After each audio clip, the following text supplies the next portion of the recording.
La jeune fille, à son premier rendez-vous arrangé, gifla violemment son prétendant. La raison? Ce garçon d'apparence douce et élégante était celui qui l'avait tué de ses propres mains dans sa vie passée. Cette gifle prit tout le monde au dépourvu. Il faut savoir que le garçon était le deuxième prince du royaume, héritier de la noble lignée des serpents blancs. Mais la jeune fille vit les crocs venimeux du garçon apparaître. Mais soudain, je me suis encore plus mise en colère. Je me suis précipitée de nouveau sur lui, les poings serrés, et les gardes du royaume en ont profité pour me saisir, moi, la jeune fille furieuse. Mais l'instant d'après, je me suis transformée en un filet de fumée et j'ai disparu. J'étais devenue un écureuil. Je suis montée sur une branche en sautillant. Soudain, quelqu'un a crié en pointant l'arbre. Là-haut, attrape cette petite souris. Le petit écureuil s'arrêta, furieux. Je suis un petit écureuil féroce, d'accord? Il s'avère que la fille, Betty, est une femme écureuil.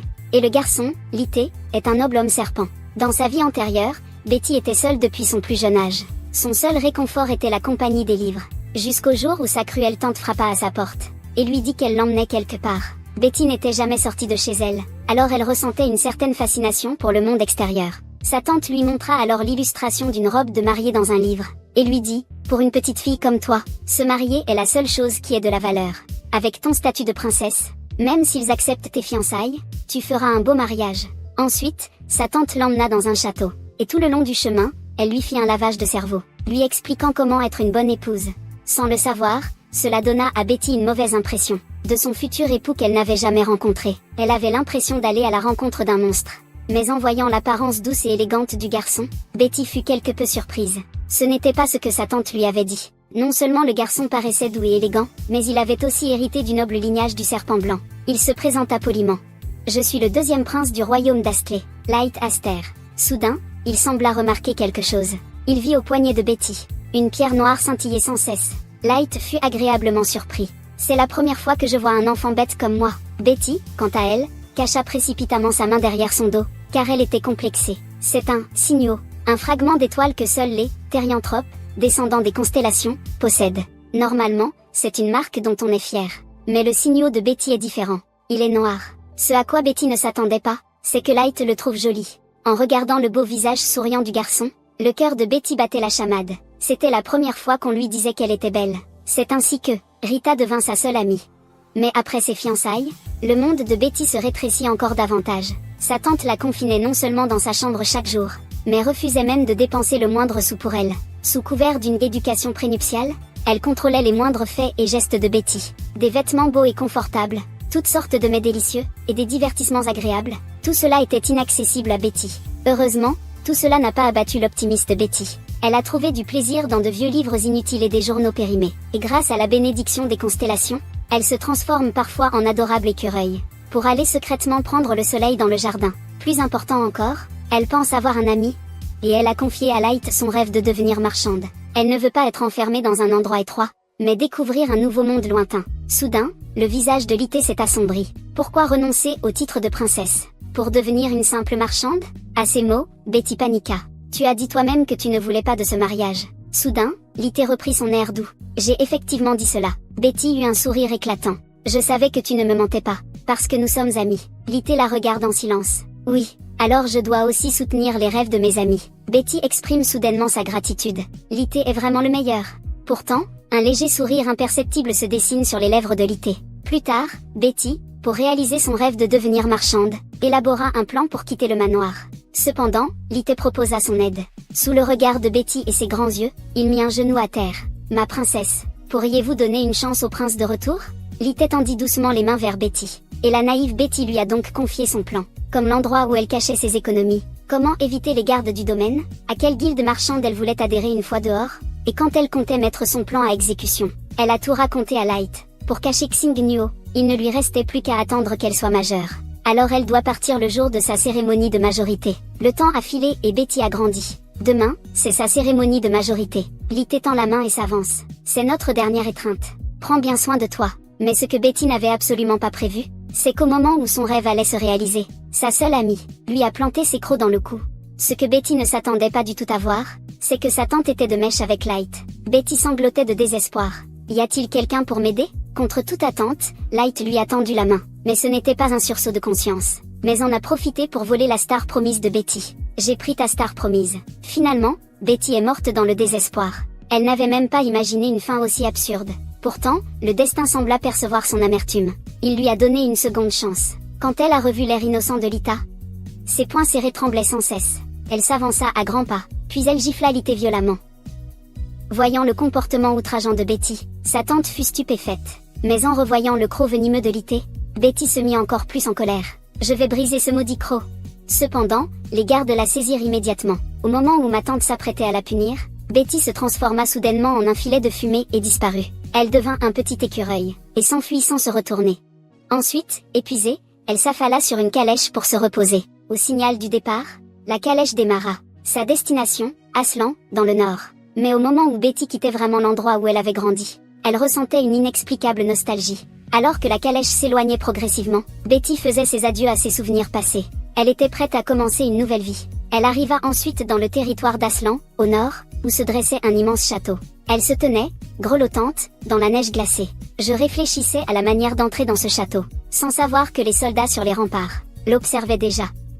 La grande porte s'ouvrit brusquement. Betty sursauta, puis elle prit ses jambes à son cou. Mais elle n'était pas allée bien loin, quand elle entendit quelqu'un l'appeler derrière elle. « Princesse Aslan. Ne partez pas !» Betty resta figée sur place après avoir entendu cela. « Est-ce qu'il m'appelle ?» Un soldat s'agenouilla devant elle. « Princesse, pourquoi êtes-vous seule dehors ?» L'écureuil émit un petit cri. En réalité, c'était Betty qui disait « Comment me connaissez-vous ?» Mais le soldat se gratta la tête, embarrassé, car il ne comprenait pas la langue des écureuils. Alors, il prit le petit écureuil dans ses bras, et décida de l'emmener d'abord au château. Voyant l'adorable petit écureuil, la servante eut des étoiles dans les yeux et fut tout excitée. Serait-ce vraiment mademoiselle qui est revenue ? Mon Dieu, qu'il est petit ! Soudain, la voix autoritaire de la gouvernante retentit. « Que faites-vous tous ici ? Dispersez-vous !» Mais lorsque la gouvernante Johanna aperçut le petit écureuil, son expression devint immédiatement stupéfaite. Betty était un peu déprimée. Elle pensait que c'était son apparence misérable qui suscitait le dégoût. Mais Johanna, le cœur serré, fondit en larmes. « Notre mademoiselle est devenue si maigre !» Les soldats approuvèrent vigoureusement en hochant la tête. Aussitôt après, Johanna apporta une table pleine de desserts et de mets délicieux. Betty pensait qu'elle ne serait certainement pas bien accueillie. Mais elle ne s'attendait pas à ce que les gens soient si gentils avec elle. À cette pensée, Betty secoua la tête frénétiquement pour se reprendre. À cause de ses expériences malheureuses dans sa vie passée, elle a compris qu'il n'y a pas de gentillesse gratuite en ce monde. S'il y en a, cela signifie que l'autre personne cache ses véritables intentions. Betty pense que la seule chose fiable en ce monde, elle échange de bons procédés. Elle a donc cherché la gouvernante Johanna, et lui a fait part de son désir de conclure un marché avec elle. Pourtant, Johanna pensait que Betty s'ennuyait de son père, le chef de famille. Bien qu'il lui ait envoyé beaucoup de lettres et d'argent de poche, les choses matérielles ne suffisent probablement pas. Cependant, le chef de famille est parti en voyage pour punir des malfaiteurs. Betty, en apprenant cela, ne s'est pas mise en colère. Qui a le plus d'autorité ici après le chef de famille ? Elle était un peu anxieuse, car elle avait une affaire importante à régler au plus vite. Alors que Johanna réfléchissait, un jeune homme a soudainement fait irruption dans la pièce. Le bruit de la porte les a toutes deux fait sursauter. Le jeune homme est entré en s'excusant. Ses mains étaient tachées de sang, comme s'il revenait d'un combat. Betty était encore en train de se demander qui était cet étranger, quand le jeune homme les a salués. « Salut !» Le petit écureuil fut gueur. Ils se regardèrent. Betty ne comprit pas tout de suite ce qu'il voulait dire. Elle s'était enfuie pour sauver sa vie. Pendant que Betty réfléchissait, le majordome et les soldats apportèrent immédiatement des serviettes pour essuyer le sang du jeune homme. Doucement. Mademoiselle est à un âge sensible. Vous devez faire attention à votre image. Le jeune homme, après avoir été relooké, paraît encore plus élégant. Bien que Betty ne soit jamais venue à Ducie, elle l'avait déjà vu sur un portrait. Chartua Arslan, un épéiste de génie qui sillonne les champs de bataille depuis l'âge de 10 ans. Ses méthodes étaient extrêmement cruelles et impitoyables. Ses cheveux étaient tellement imprégnés de sang, qu'on ne pouvait même plus distinguer leur couleur d'origine. C'est pourquoi on le surnommait Lion Rouge. Et cet homme, c'était justement son frère. Aslan murmura. « Est-ce bien ma sœur ?» Ce que Betty entendit la laissa perplexe. Est-ce qu'il veut dire qu'il ne m'aime pas, moi, sa sœur ? Soudain, Aslan se figea. Puis, il s'avança à grands pas. « Pourquoi sens-tu le serpent ?» Betty ne répondit pas immédiatement. Elle était captivée par ses pupilles dorées. C'étaient les yeux d'or d'Aslan. Les pupilles de la bête, assez imposantes pour intimider au premier regard, surprirent quelque peu Betty après un court instant d'observation. Car contrairement aux rumeurs, elle ne ressentait aucune pression, mais plutôt une sensation de bien-être et de chaleur. Comme si son cœur était comblé. La réaction de Betty laissa Aslan perplexe. « Tu n'as pas peur de moi ?» Soudain, il a pris la petite Betty dans ses bras.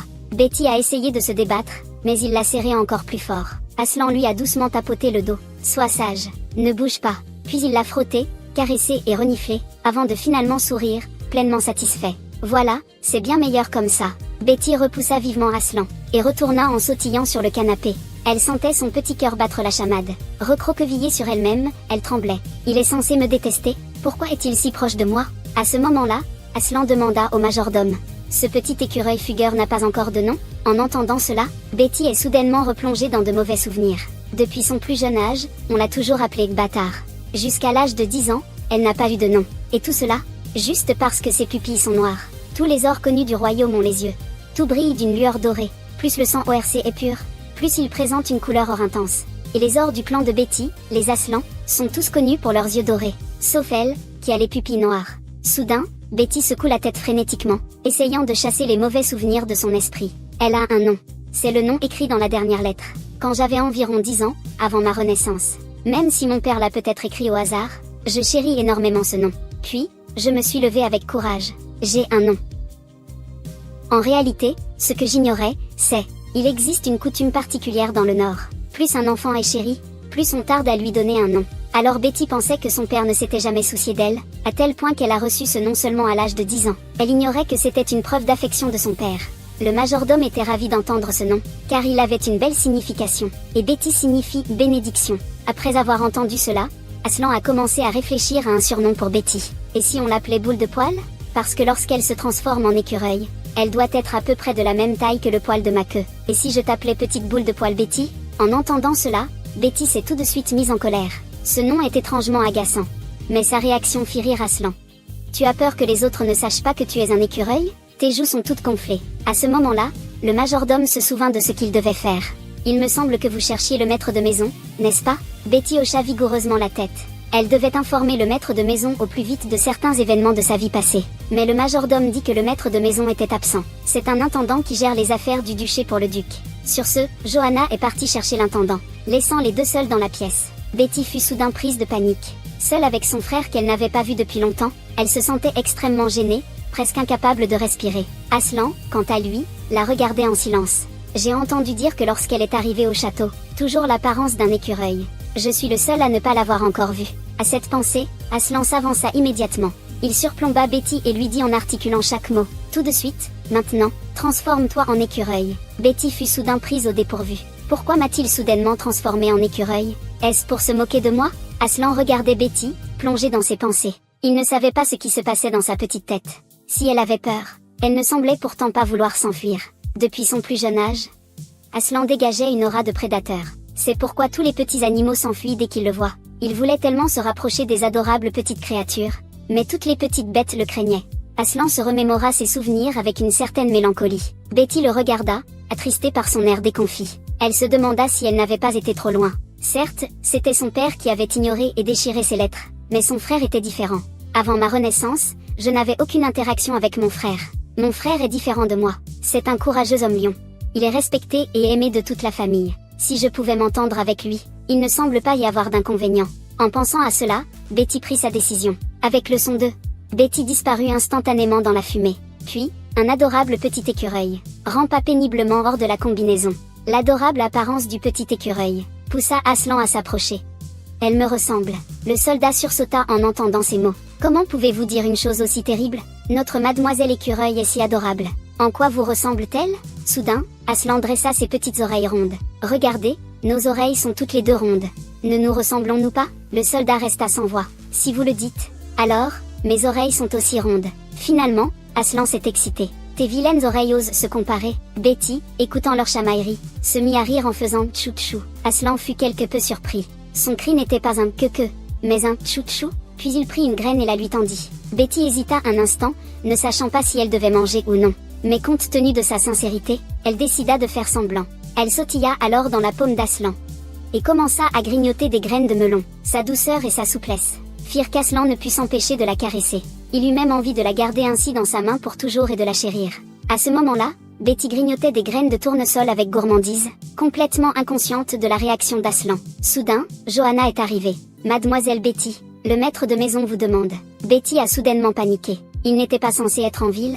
Pourquoi la cherchait-il soudainement? Elle n'est absolument pas prête.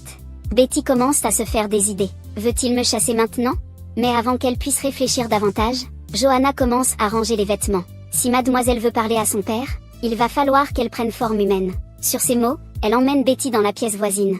Je m'apprête à l'aider à se rhabiller. Après le départ de Betty, Aslan savourait encore la douceur de son toucher. Soudain, un soldat apparut. Mademoiselle Écureuil est vraiment adorable. Quand elle a sauté sur ma main tout à l'heure, j'étais vraiment très émue. En entendant cela, Aslan ressentit une pointe de jalousie. De quel droit la poses-tu sur ta main? Tends-moi ta paume. Je vais te dépecer. En entendant cela, le soldat eut envie de pleurer sans y parvenir. Comment pouvez-vous me faire ça? Aslan soupira. Je ne t'ai pas vraiment dépecé, pourquoi te plains-tu? Ces faibles créatures d'avant, dès qu'ils me voient, ils s'enfuient, terrifiés. Elle seule ne semble pas avoir peur de moi. En pensant à cela, Aslan ressentit une pointe de joie. Elle a pu me reconnaître comme son frère. Une fois que Betty eut changé de vêtements, ils arrivèrent devant le bureau où leur père traitait ses affaires. À l'idée que son père était à l'intérieur, Betty devint soudain nerveuse. Mais après être entrée, elle réalisa que l'homme assis à la table, s'occupant des affaires, n'était pas son père. L'homme s'inclina légèrement devant Betty et dit « Je suis le comte Zéro, chargé par le duc de gérer les affaires du domaine. C'est un grand honneur pour moi de rencontrer la fille de la grande famille Aslan. » Betty prit un air flatté. « Je m'appelle Betty. J'ai entendu dire que c'est le chef de famille qui m'a convoqué. » Le comte Zéruel a désigné un endroit sur le côté. Le duc a donné l'ordre de le contacter dès l'arrivée de mademoiselle. Avec ce communicateur, vous pouvez parler au duc sur le champ de bataille. Betty serra les poings. Elle n'avait jamais entendu la voix de son père.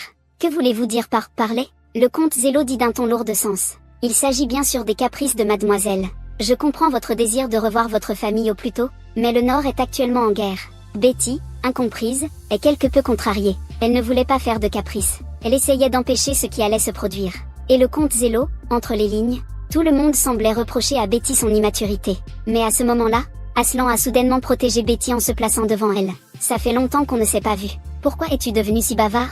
Voyant cela, le comte Zéro s'est empressé de s'excuser. À ce moment-là, le communicateur a sonné. C'était le père de famille qui appelait Betty. L'utilisation du communicateur est très simple. Il suffit de poser sa main dessus. Betty, utilisant le communicateur pour la première fois, était fascinée. Elle entendit alors la voix de son père, le chef de famille, résonner dans son esprit. « Pourquoi n'es-tu pas à la capitale? Pourquoi es-tu allé dans le Nord ?» C'était la première fois que Betty entendait la voix de son père. Elle trouva cette voix étrangement attirante. Alors qu'elle était perdue dans ses pensées, la voix confuse de son père se fit de nouveau entendre. « Tu n'entends pas? Est-ce qu'il s'est passé quelque chose dans la capitale ?» Betty paniqua soudainement. Elle ne savait pas comment expliquer. Elle ne pouvait pas dire que dans sa vie précédente, Litté l'avait tuée. C'est pourquoi elle avait giflé Litté. Mais qui croirait une chose pareille? Aux yeux de mon père, un tel acte revient à agresser la famille royale, et à déshonorer notre famille. Bien que je ne sache pas si mon père me testait, ou s'il ignorait vraiment la vérité, je ne pouvais pas mentir. J'ai donc rassemblé mon courage et lui ai dit la vérité. J'ai giflé son Altesse le deuxième prince de Litté. À ces mots, tout le monde fut choqué. Voyant leur réaction, Betty regretta soudainement. Il semblait qu'ils ignoraient vraiment la situation. Elle raconta alors à son père, le chef de famille, tout ce qui s'était passé dans la capitale. Cependant, elle ne pouvait pas parler de sa vie antérieure. Alors Betty craignait que son père la voie comme une enfant à problème. À sa grande surprise, son père et son frère ont tous deux réagi avec indifférence. Ce qui a intrigué Betty. Ce n'était pas ce à quoi elle s'attendait. Son frère lui a tapoté l'épaule en lui disant « Bien joué ». Son père a acquiescé. « On ne me consulte même pas pour le mariage de ma fille, elle décide toute seule. On dirait qu'ils me prennent de haut. » À ce moment-là, mon père m'a réconforté. C'est la famille royale qui a outrepassé ses droits. Ne t'en préoccupe pas. Dès que cette bataille sera terminée, j'enverrai une lettre de refus à la famille royale. Alors, tu devrais rentrer maintenant. En entendant ces mots, Betty, mon cœur s'est effondré. Mais je savais que mon père faisait cela pour mon bien. Parce que tout le Nord est un immense champ de bataille. Il n'est pas sûr de vivre ici. De plus, je suis juste un petit écureuil fragile. Mais ce n'est pas parce que j'ai sous-estimé Zanzeng que je me suis précipité ici imprudemment. Car j'ai les souvenirs de ma vie antérieure. Je sais donc clairement comment la guerre va évoluer. Elle voulait t'aider, mais personne ne la comprenait. À ce moment-là, le frère remarqua la queue basse de Betty, et se précipita vers son père pour discuter. Après avoir compris les inquiétudes de son père, il se tourna vers Betty pour lui demander son avis. « Tu ne veux pas y retourner ?» Voyant Betty hocher la tête, mon frère a continué à argumenter avec mon père. Il soutenait l'idée de Betty. Mais mon père a dit d'un ton qui ne souffrait aucune contestation. « La guerre n'est pas une plaisanterie. Je ne reviendrai pas sur ce que j'ai dit. Retourne à la capitale. » Betty était un peu contrariée. Elle se disait que son père tenait vraiment à ce qu'elle parte. Soudain, elle a vu que son frère essayait encore de récupérer son cerf-volant. « Père, vous n'avez pas vu dans quel état elle est. Sous sa forme bestiale, elle est plus petite que mes poils de queue. Et sous sa forme humaine, elle est tout aussi frêle. De plus, elle a fait tout le voyage le ventre vide. Son visage est tout maigre. Si on la laisse rentrer comme ça, elle s'évanouira probablement sur la route avant d'arriver à la capitale. » En entendant ces mots, mon père a immédiatement imaginé la scène horrible de Betty mourant de faim sur la route. Il est resté silencieux un instant. Après un long moment, il a finalement accepté. Alors reste là-bas pour le moment, jusqu'à mon retour. Betty était folle de joie. C'est fait. Elle n'avait finalement plus besoin de rentrer. Puis elle tira sur la manche de son frère. Timidement, elle le remercia. Son frère regarda sa queue remuer sans cesse. Si tu veux me remercier, laisse-moi toucher ta queue. Betty resta sans voix. Il avait osé demander une compensation aussi directement. Mais après un moment de réflexion, elle accepta. Après tout, son frère l'avait beaucoup aidée. Alors, elle se retourna et montra sa queue d'écureuil. Les yeux de son frère brillèrent en la voyant. Il tendit la main pour la caresser. Sa douceur et son moelleux le captivèrent. Mais Betty tremblait à cet instant, de peur que son frère ne tire trop fort.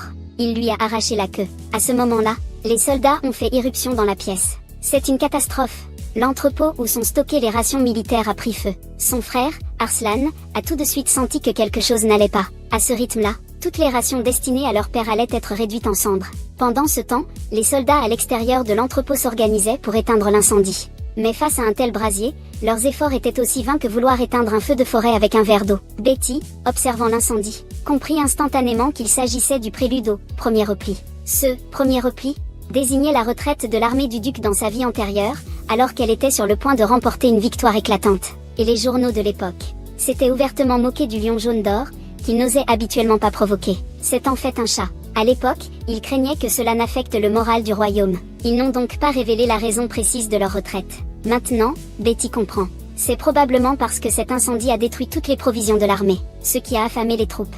Mais Betty connaît une raison encore plus importante. L'année prochaine, une catastrophe majeure affectera tout le continent. Ce sont ces catastrophes qui ont infligé de lourdes pertes au duché d'Aslan. Non seulement sa puissance militaire a été considérablement réduite, mais la population de son territoire a également diminué. Dans cette vie, Betty est déterminée à changer l'histoire, et à empêcher la première retraite de se reproduire. Et elle a déjà un plan. Au même moment, Aslan, transformé en bête, a rattrapé le pyromane. Mais le pyromane s'est suicidé dès qu'il a été capturé, ce qui les empêche de remonter jusqu'au commanditaire. Cependant, Aslan a ressenti quelque chose d'étrange, car la poursuite a été trop facile. Comme si le pyromane avait délibérément révélé son identité. De plus, sur le dos de sa main, marqué du symbole du Saint-Empire, ça ressemble à un complot. Mais notre priorité est de résoudre le problème de la nourriture. À ce moment-là, un serviteur s'est approché. Il a proposé de chercher une caravane. Mais quelqu'un a immédiatement rétorqué que trouver une caravane prend du temps, et qu'une caravane n'aurait pas suffisamment de provisions. À ce moment, Zéro s'approcha d'Aslan pour lui présenter ses excuses. En tant que représentant de la famille, bien qu'il ait déjà pris des mesures concernant la prévention des incendies et la sécurité de l'entrepôt, assurant la gestion et la supervision, il n'avait pas pu empêcher cet incident. Il faut dire que les excuses de Zéro étaient irréprochables. Cependant, Aslan trouvait son air désinvolte suspect. Soudain, Betty fit irruption. Elle a vu son frère torse nu, et a poussé un cri de surprise gêné. Pourquoi est-il torse nu? Betty a donc rapidement changé de sujet. Betty a déplié le tissu qu'elle tenait dans ses mains, révélant 3 fruits rouges vifs.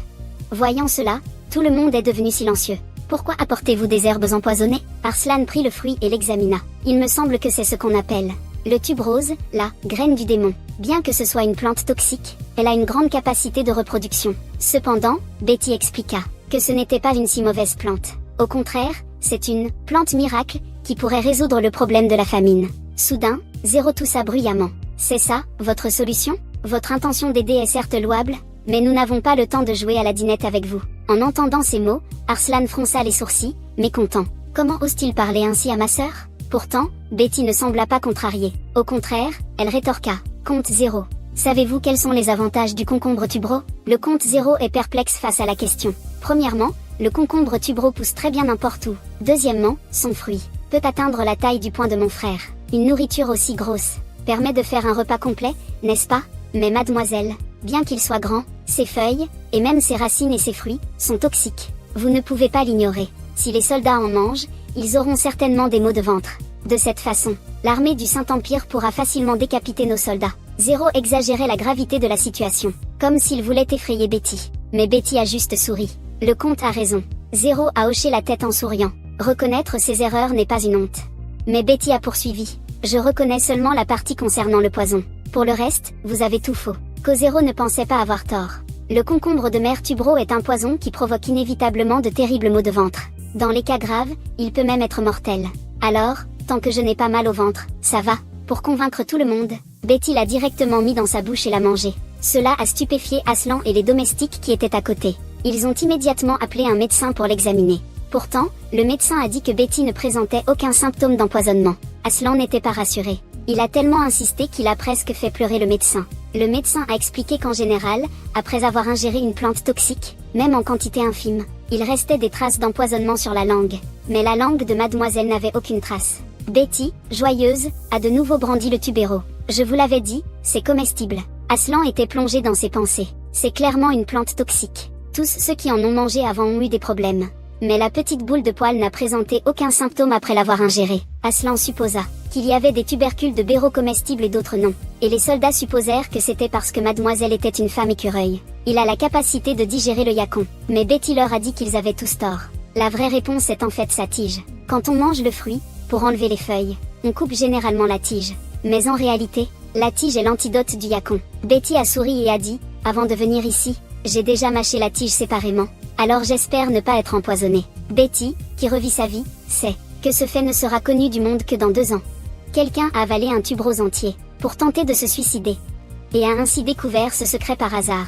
Bien que Betty ait révélé cette vérité, mais tout le monde restait sceptique. Aslan observa leur réaction et resta silencieux. Pourtant, il faisait entièrement confiance à Betty. Pour convaincre tout le monde qu'elle disait vrai, il prit le tubéro. Et l'avala, racine comprise. Les soldats, voyant cela, furent horrifiés. Rien n'était encore confirmé. Comment pouvez-vous manger ça? C'est trop dangereux. Mais beaucoup de temps a passé. Et Aslan est toujours indemne. Maintenant, vous pouvez le confirmer? Les soldats furent instantanément touchés. Il a sacrifié son propre corps pour nous le prouver. Avec Aslan en tête d'affiche, les autres soldats s'avancèrent pour essayer à leur tour, mais aucun ne ressentit le moindre malaise. Betty sourit gentiment. Le tubéro est une plante que l'on trouve partout, ce qui permettrait de résoudre le problème de la nourriture. Betty décida de se servir de cet exploit, pour convaincre son père de la laisser rester à Ducal, jusqu'à sa majorité. Si tout se passe bien, je pourrais même obtenir des fonds pour mes futurs projets. À cette pensée, Betty ne put s'empêcher de sourire. Autour d'elle, les serviteurs et les soldats s'empressèrent de la féliciter, la qualifiant de génie. Mais une personne ne semblait pas partager leur enthousiasme. Zéro pensa, si ce problème est résolu aussi vite, comment vais-je bien pouvoir faire mon rapport? Sur le champ de bataille, de nombreux soldats, à cause des pénuries alimentaires, souffraient déjà de vertige et de la faim. Soudain, un bruit de sabots retentit. Les provisions arrivaient. Au même moment, un soldat remit la lettre de Betty au duc. Après l'avoir parcourue, le duc parut stupéfait. Pendant ce temps, les soldats, perplexes, regardaient le chariot de plantes toxiques qui venait d'arriver. N'y aurait-il pas eu une erreur de livraison? À ce moment, un soldat, tenant une lettre, déclara « Non, la jeune maîtresse a joint un mode d'emploi ». Entendant cela, les soldats devinrent fous. Comment peut-on prendre au sérieux les divagations d'une enfant de 8 ans? Il ne voulait pas mourir d'une intoxication alimentaire. À ce moment-là, le duc s'est approché. Ce sont les provisions renvoyées par mon cher enfant? Après un moment de réflexion, il a pris une patate douce. Il l'a mangée goulûment. Les soldats présents étaient stupéfaits. Mais ils savaient que le duc l'avait mangée pour les rassurer. Avec le duc montrant l'exemple, les autres soldats ont pris leur courage à 2 mains. Et cette fois, les provisions sont arrivées comme une bénédiction. Non seulement elles ont permis aux soldats de manger à leur faim, mais elles ont aussi remonté le moral des troupes. À ce moment, le duc était plongé dans ses pensées, une lettre à la main, tandis que les conversations des soldats parvenaient à ses oreilles. Il paraît que c'est notre demoiselle qui a trouvé cette brillante idée, n'est-ce pas? Elle n'a que 8 ans et elle a fait une découverte aussi étonnante. Elle deviendra certainement un talent rare dans le Nord. Le duc regarda les termes mûrs et appropriés de la lettre, et ressentit une certaine satisfaction, digne de ma chérie. En fait, Betty ne s'attendait pas à être réellement utile. Non seulement sa solution a été adoptée, mais autant de personnes agissent selon son plan. À cette pensée, Betty décida d'aller aider tout le monde à récolter des concombres de mer. À ce moment-là, son frère Aslan l'arrêta. Du calme, il est l'heure d'aller dormir, petite boule de poil. Betty se renfrogna aussitôt, visiblement mécontente de ce surnom. À ce moment-là, Johanna, la gouvernante, a dit qu'elle avait préparé la chambre de mademoiselle. Cela a surpris Betty. Elle avait toujours pensé que son père ne l'aimait pas. Alors, si elle allait dans le Nord, elle serait certainement rejetée, ou méprisée par sa famille. Mais la situation actuelle dépassait complètement ses attentes. Elle espérait seulement que la chambre ne serait pas comme le couloir que sa tante lui avait donné, aussi délabré. Alors que Betty était perdue dans ses pensées, son frère la pressa de retourner dans sa chambre. Mais en voyant sa chambre, Betty resta figée. Car à l'intérieur, il y avait non seulement une salle de jeu, mais aussi un dressing et un bureau. C'était au-delà de ses rêves les plus fous. Elle commença à se demander s'il s'agissait d'une épreuve. Un conte de fées lui revint en mémoire, avec une situation similaire. Quand il fut invité chez l'elfe, l'homme humble, qui avait choisi la place la plus modeste, reçut un cadeau de l'elfe. Quant à l'homme arrogant, qui s'était approprié la meilleure place de l'elfe. Il fut mis à la porte pour son impudence. Bien que Betty ait réellement aidé le duché aujourd'hui, elle craignait que si elle manquait de mesure et se montrait trop gourmande, elle ne soit chassée comme l'homme arrogant. Grand frère, tu n'as pas besoin de me donner une chambre aussi luxueuse. Y a-t-il une chambre vide que tu n'utilises pas souvent? Je promets d'être sage. Mais Betty fut interrompue par son frère avant d'avoir terminé. Qu'est-ce que tu racontes? Tu vois la statue au bout du couloir? De la porte à côté de cette statue jusqu'ici, c'est ta chambre. Betty fut soudainement comblée. Ce n'est pas une chambre du tout, c'est un étage entier.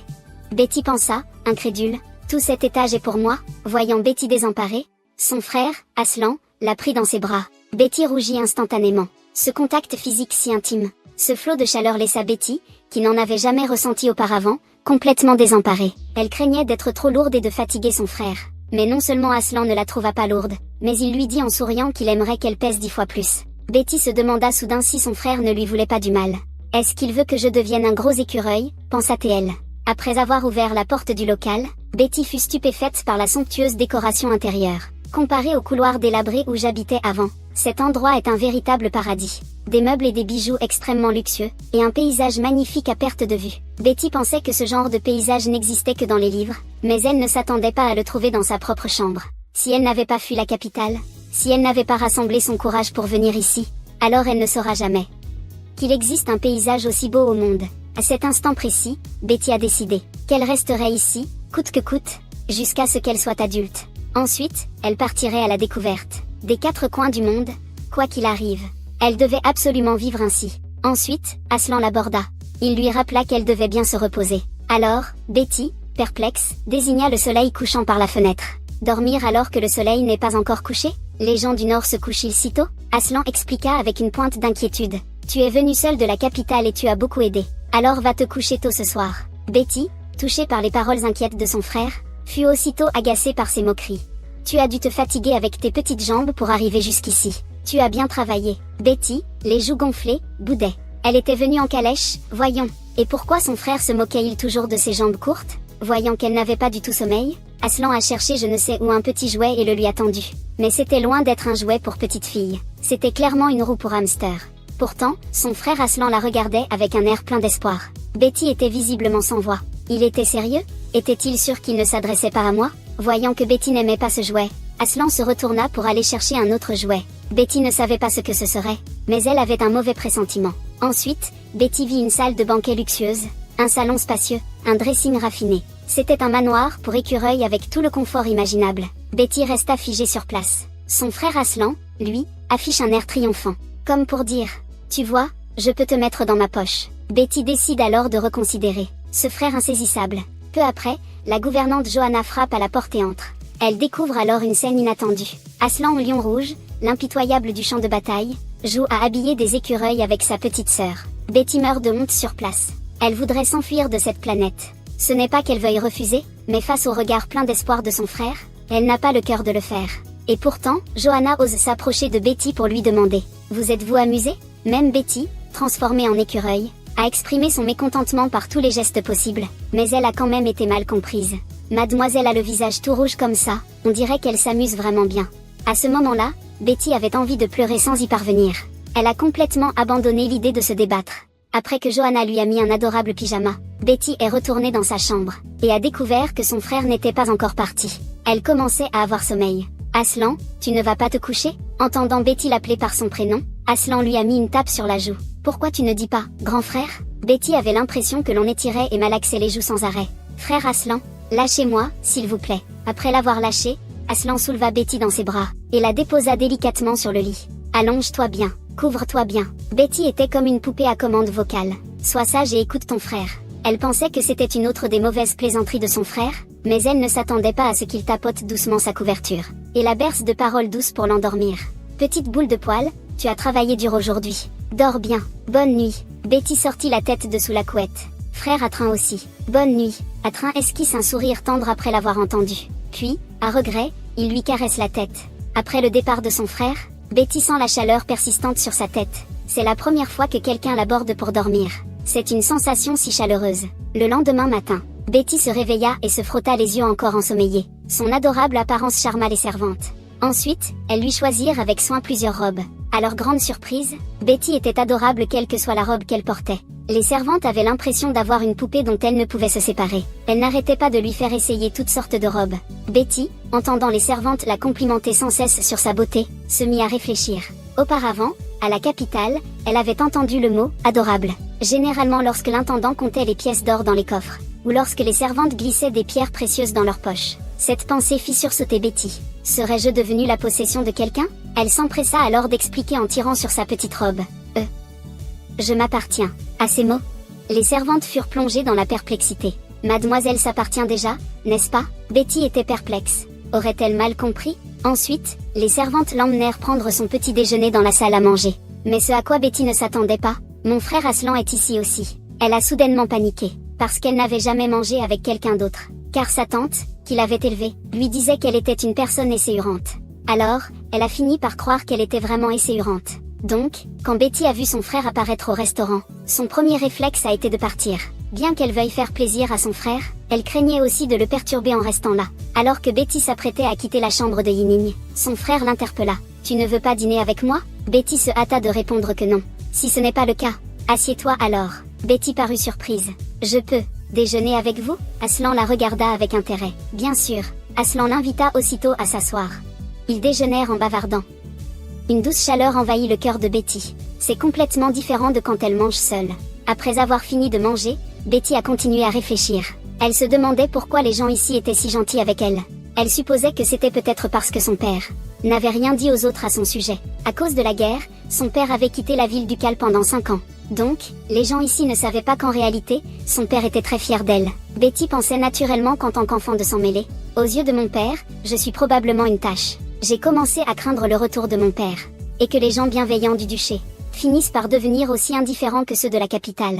Mais j'ai vite accepté cette réalité prématurée. Avant qu'ils ne changent, il n'y a rien de mal à exprimer ma gratitude, même si leur gentillesse est éphémère. Elle voulait, elle aussi, remercier tout le monde pour leur gentillesse. Alors, Betty, transformée en écureuil, se dandina devant son frère. Elle déplia un tissu blanc. Les fruits qu'il contenait dégringolèrent. Aslan était perplexe. « C'est un cadeau pour toi. » Betty acquiesça frénétiquement. Aslan regarda la table pleine de fruits peu précieux. « Ce sont des fruits que ma sœur a soigneusement sélectionnés. » Un sourire éclaire son visage. « Petite boule, merci pour ton cadeau. Je l'adore. » Sur le chemin du retour, Betty est ravie. Tout le monde a apprécié ce cadeau encore plus qu'elle ne l'avait imaginé. Alors, elle décide de chercher d'autres fruits à partager. Quand sa main touche le tronc d'arbre, Betty sentit l'impulsion d'une force inconnue jaillir du starlet. Soudain, elle ouvrit grand les yeux. Elle entendit vaguement quelqu'un l'appeler. Betty voulut suivre le son, mais fut arrêtée par la servante. À ce moment-là, un tumulte éclata à l'extérieur. On aurait dit qu'il se passait quelque chose de grave. Soudain, des cris de soldats parvinrent jusqu'à elle. « Mademoiselle, la bête magique est par là. Vite, à couvert !»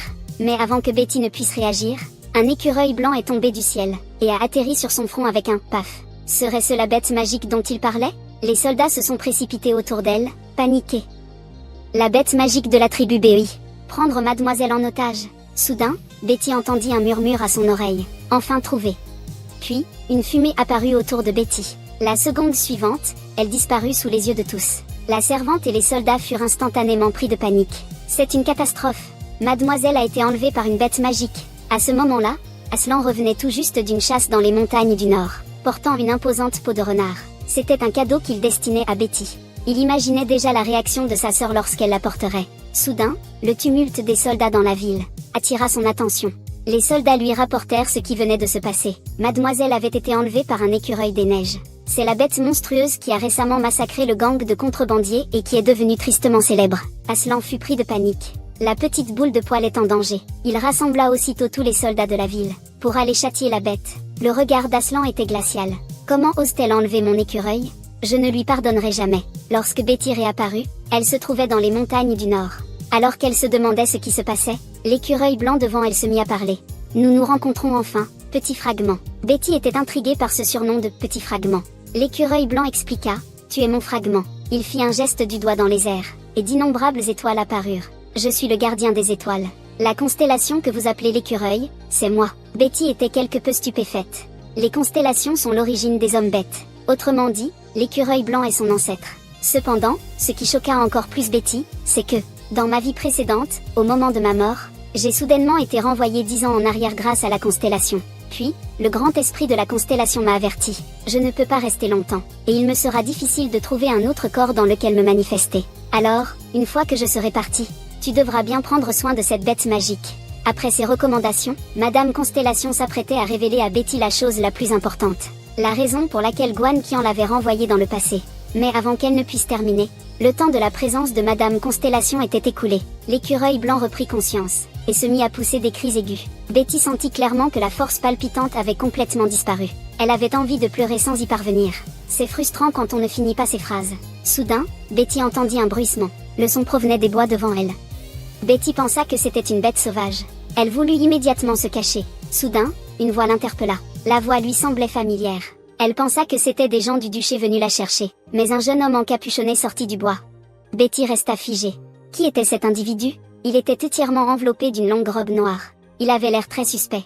Mais sa voix ressemblait à celle de son frère, ce qui la rassura un peu. Elle s'avança à grands pas. Mais le jeune homme recula, hésitant. Se méfie-t-il de moi? Betty leva les mains pour montrer qu'elle n'avait aucune mauvaise intention. Son air innocent et adorable fit soudain rire le jeune homme. Betty était perplexe. Ce type était non seulement suspect, mais aussi bizarre. Betty n'osa pas s'attarder.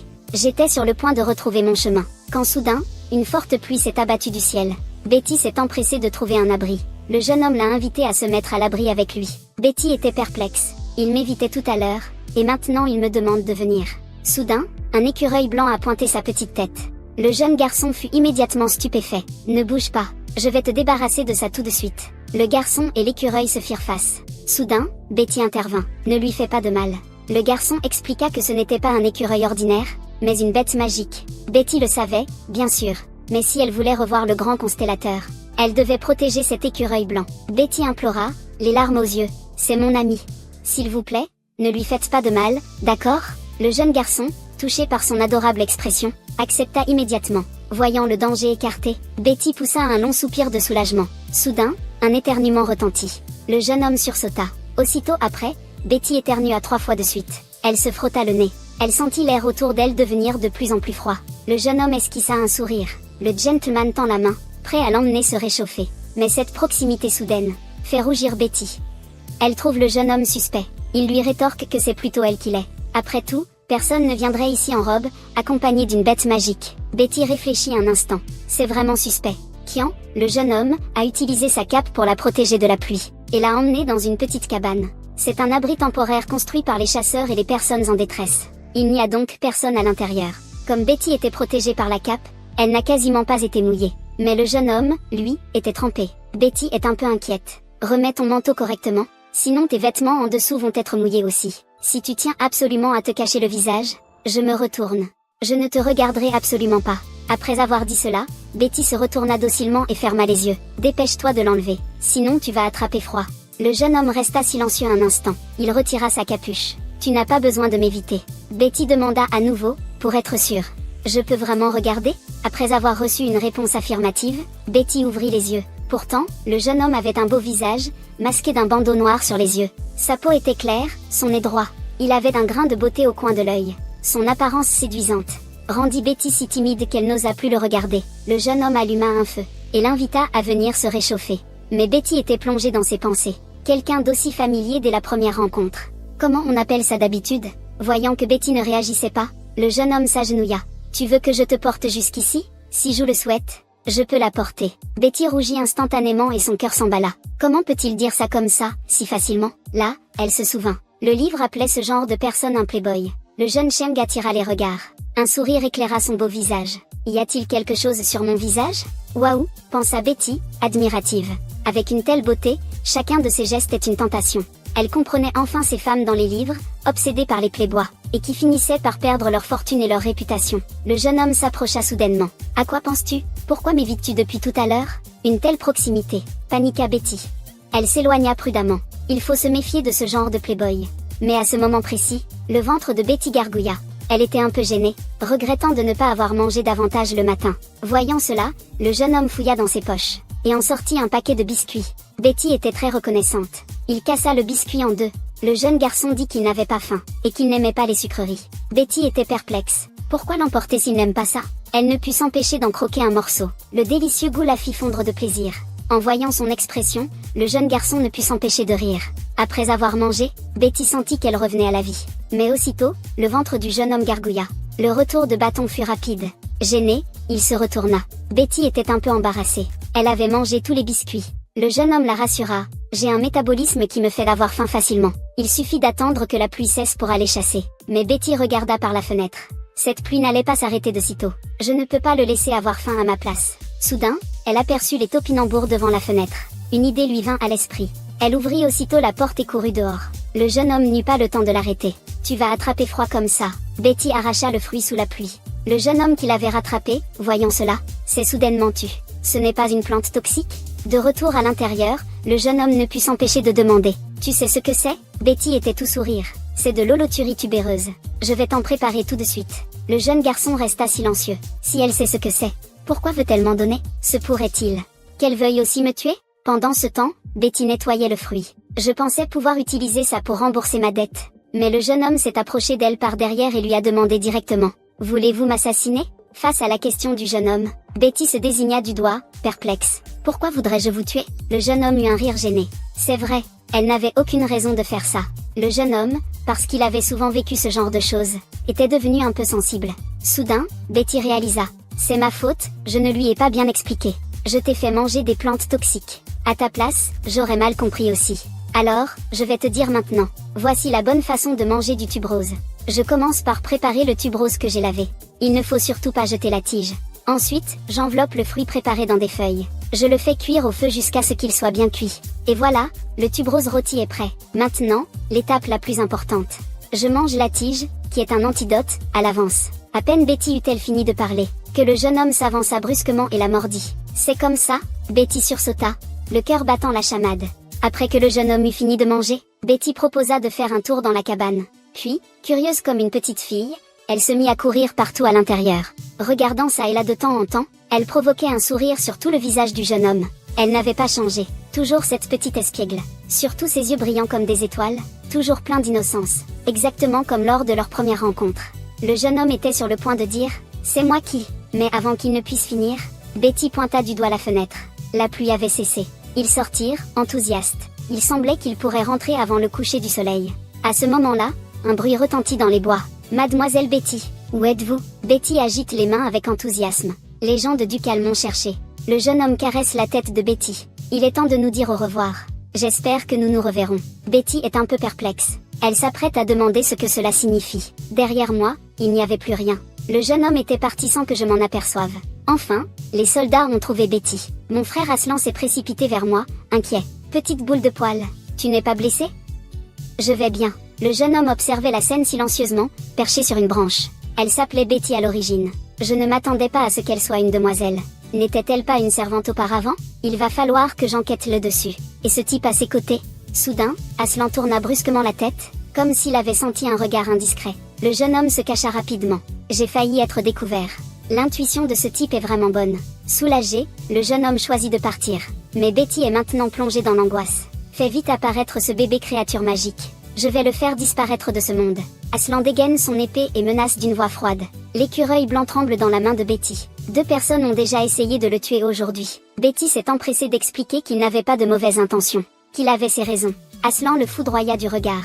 Quelle raison? Betty, bégayant, n'avait pas encore fini son explication, qu'elle ressentit un violent vertige. Puis elle s'effondra dans la neige, inconsciente. Ce lion froid est en fait un grand frère Gaga. Mais voyant sa sœur s'effondrer devant lui, il commence à douter. Est-ce vraiment ma sœur? Car le médecin lui a dit que la forte fièvre de sa sœur, 40 degrés, était due à la pluie. Aslan a du mal à y croire. Ce n'est pas comme si elle avait reçu un coup de couteau. J'ai juste pris un peu la pluie et me voilà dans cet état. Le médecin, le voyant plongé dans ses pensées, devint encore plus perplexe. Quelqu'un qui n'a jamais été malade ne peut bien sûr pas comprendre. Aslan s'assit, impuissant, si fragile. Et c'est ma sœur. La regardant agiter ses petites mains à cause de la toux, Aslan, inquiet, les prit dans les siennes. La prochaine fois, je te protégerai, c'est sûr.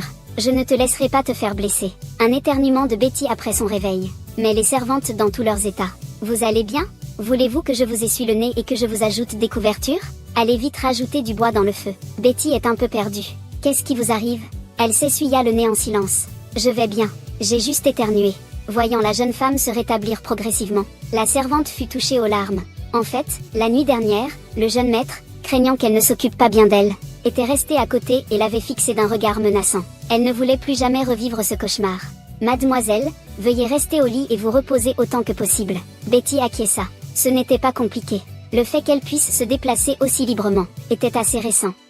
Avant sa renaissance, elle avait passé la plupart de son temps enfermée. Une conversation anodine entre les servantes. La fit soudain sursauter. Le seigneur et les soldats allaient revenir. Betty sauta aussitôt du lit. Vous dites que le seigneur revient?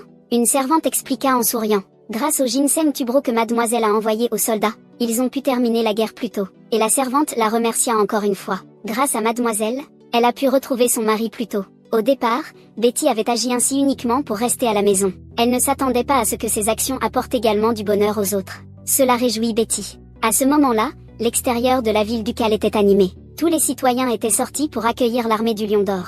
Le soldat ne put retenir ses larmes. La longue expédition de 5 ans était enfin terminée. À la demande de Betty, une servante l'a spécialement apprêtée. En réalité, vous n'êtes pas en forme. Même si vous alliez l'accueillir en robe de chambre, le maître de maison comprendrait. Mais Betty n'était pas de cet avis. Il est écrit que lors d'une transaction avec quelqu'un, la première impression est très importante. La servante est perplexe. Comment en est-on arrivé à parler de transaction? Betty descend les escaliers en trombe, de peur d'être en retard. Lorsqu'elle arrive en bas, essoufflée, c'est pile à l'heure. Baignée par la lumière du soleil, le duc paraît particulièrement beau et divin. Betty regardait la silhouette avec satisfaction, les yeux grands ouverts. Cette personne, c'est mon père. À cause de la tension, le cœur de Betty s'accéléra. Voyant son état de faiblesse, son père fronça les sourcils. Quelqu'un peut-il m'expliquer pourquoi cet enfant est ici?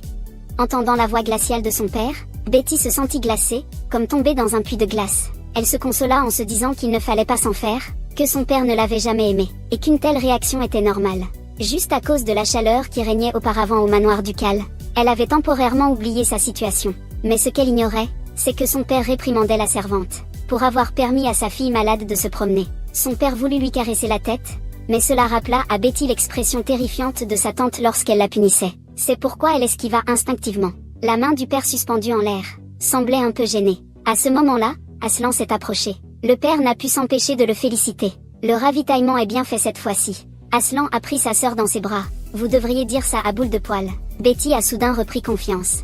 Elle a vraiment réussi quelque chose d'important, et elle sait comment chaque étape va se dérouler. Alors elle doit calmement faire tourner la situation à son avantage. Elle a enfin rassemblé son courage. Père, je voudrais vous proposer un marché qui, j'en suis sûre, vous satisfera. Ma proposition vous sera d'une grande aide pour la gestion du territoire. Mais mon père a hésité. Une transaction? Le chef de famille? De quoi parle-t-elle? Inquiet que Betty soit malade?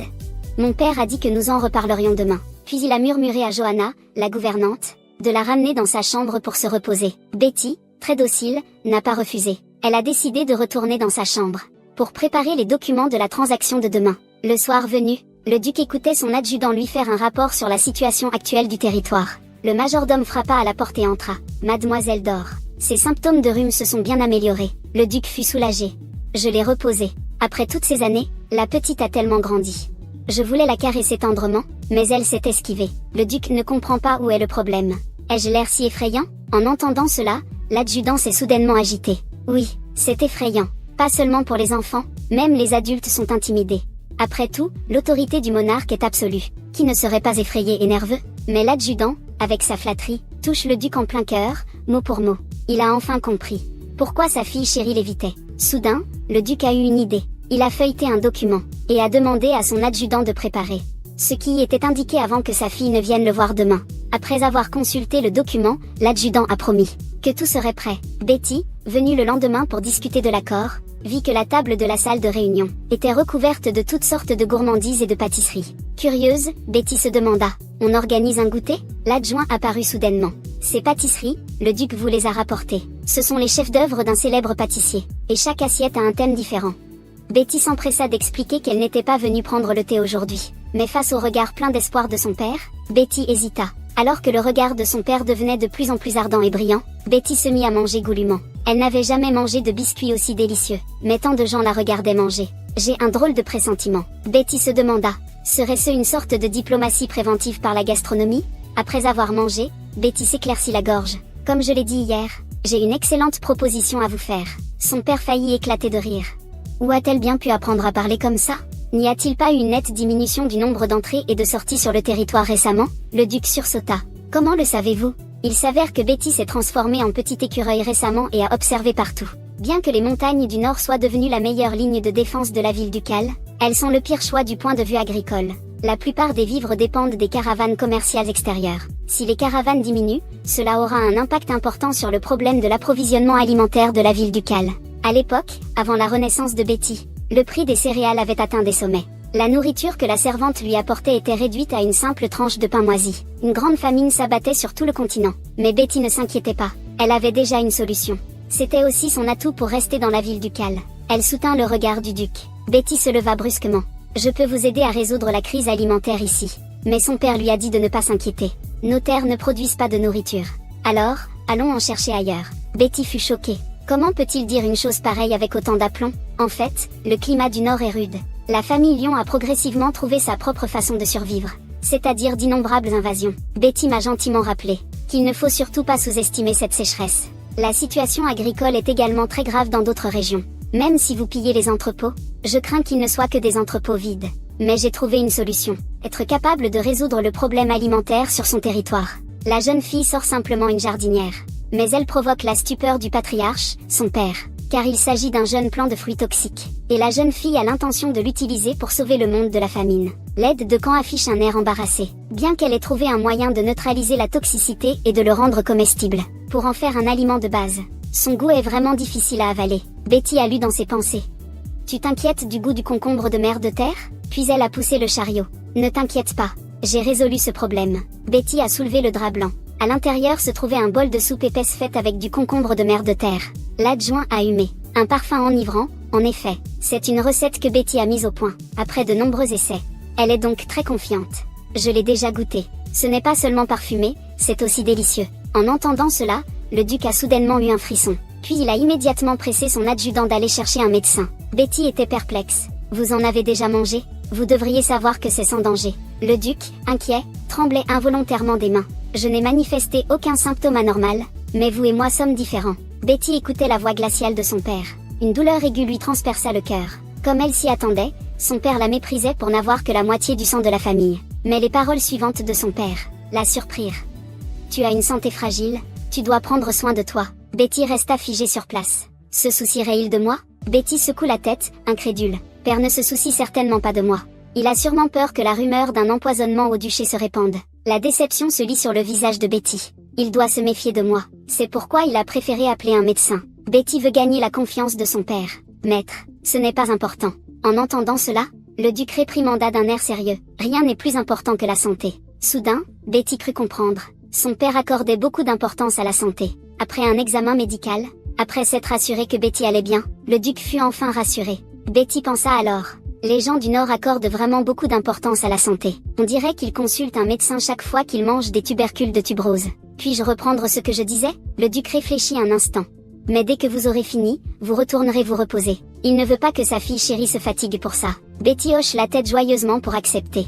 En plus de la soupe, j'ai aussi préparé des topinambours gratinés au fromage, de la salade de topinambours, et des topinambours à la vapeur, entre autres recettes. Donc, en les utilisant comme aliment de base, je devrais pouvoir résoudre le problème de nourriture des habitants du territoire. L'adjudant s'exclama, impressionnant, utiliser des plantes si communes, pour créer autant de mets délicieux. Voyant leur réaction, Betty se sentit encore plus confiante. Maître, ces recettes à base de tuberose constituent mon offre pour notre accord. Le duc était intrigué. Ce petit bout de chou emploie des mots étranges comme transaction. Que peut-elle bien vouloir pour se donner autant de mal? Se demandait le duc. Veut-elle un nouveau jouet? Ou peut-être sa propre résidence secondaire? Tant que ma petite fille chérie est heureuse, même si c'est une étoile dans le ciel nocturne, je la lui décrocherai sans hésiter. Après un moment d'hésitation, Betty exprima son petit souhait secret. Je veux rester ici, jusqu'à ma majorité. Le duc fut stupéfait. Tout ce que ma chérie désire, c'est simplement rester ici? Ou est-ce qu'elle veut tout le duché? Mais lorsqu'elle deviendra la prochaine chef de famille, ce château lui reviendra naturellement. Betty, voyant son père hésiter, s'empressa d'ajouter. Je n'ai pas besoin d'une chambre luxueuse. Je peux même vivre dans la cave. Le visage du duc s'assombrit. Ma fille chérie serait-elle maltraitée? Il a demandé à son adjudant pourquoi il n'avait pas prévu de chambre pour sa fille. Betty s'est empressée d'intervenir. Je voulais dire qu'il n'est pas nécessaire de me donner une si belle chambre. Elle a supplié humblement. Je ne demande qu'à rester ici. Ne me renvoyez pas à la capitale.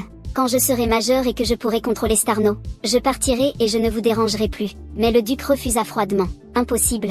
Betty paniqua. Son offre n'était-elle pas suffisante? J'ai encore beaucoup de projets bénéfiques pour le Nord.